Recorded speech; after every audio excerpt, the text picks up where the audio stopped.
For this video, we're going to do a very similar process to the previous one. However, now we're transitioning from a cool color into a warm color in each layer. Still starting off very lightly, and then as we build up each layer, we are getting darker in value. So we're going to add more and more color and less water as we go down with each layer. You can see that I'm still doing the wet on wet method, and I'm actually fading my colors left to right, so it's a nice, smooth, gradual transition from color to color. So we're making a color gradation from a cool color into a warm color.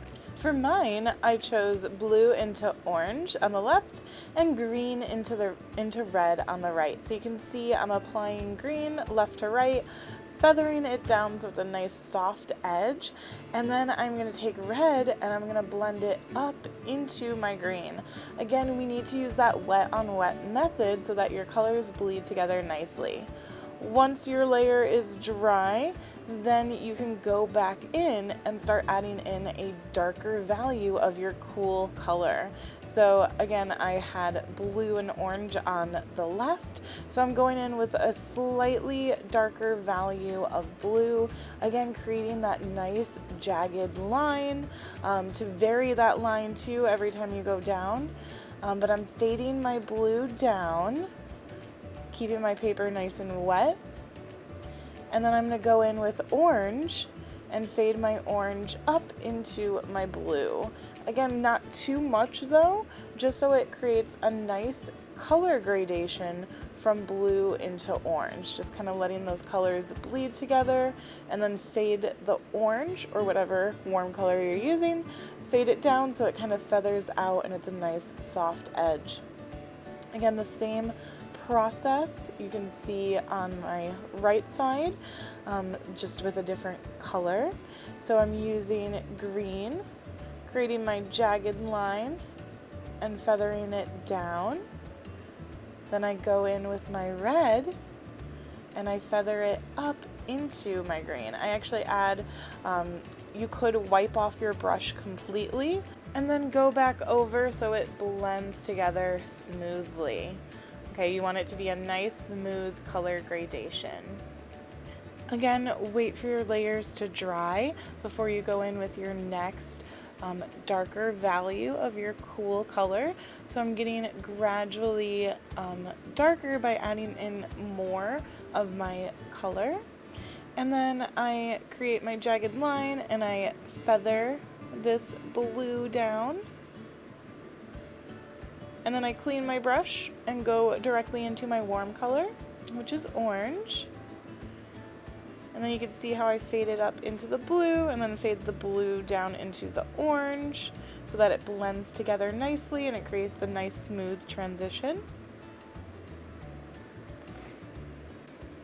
Again, the same process, getting my values slightly darker by adding in more of the color, and then fading that color down into your warm color so it blends together nicely. Continue to watch me build up my layers at least 2, maybe even 3 more times, but I believe it's just 2. I do not actually add in any black to this one. The monochromatic one was more showing all the values, whereas this one, even though I'm showing all the values, the bigger thing was practicing with the color gradation using the complementary colors. Also, you notice with mixing the complementary colors, we already are dulling and making the colors darker. A lot of watercolor artists will actually use complements to create those shades, because when you mix 2 complements together, we're actually creating darker values. So you can see me fading my warm color all the way down so that when I do overlap with my pure cool color, when it overlaps onto that warm color, it's already getting darker in value because we're overlapping those complements. Another thing that I wanted to mention, in addition to like smushing your brush, is you can see me doing it here, is I actually dab my brush on my color to just kind of let my colors bleed together. Again, you can see where the orange and the blue overlap. It dulls the color since they're complements. Notice too how every time I create a new layer, I do make sure that I can see the warm color on the previous layer, because this actually creates a nice contrast between each layer. Once you work all the way down, we are going to remove the tape just like we did with our first one. Just remember, again, to wait for your layers to dry before you do that. And then we'll take notes over the top. For these notes, I'm again going to label that the here is our foreground, which is closer to the viewer. The near is like the middle ground, which is farther away, but also not as far as the background, which is our far layer. I also like to label what the color scheme is and what colors I'm actually using. Even though it seems redundant, it's just nice to have those little notes. And then here you can also see that I labeled that it's a color gradation in between from blue to orange, and it's also a cool to warm color gradation.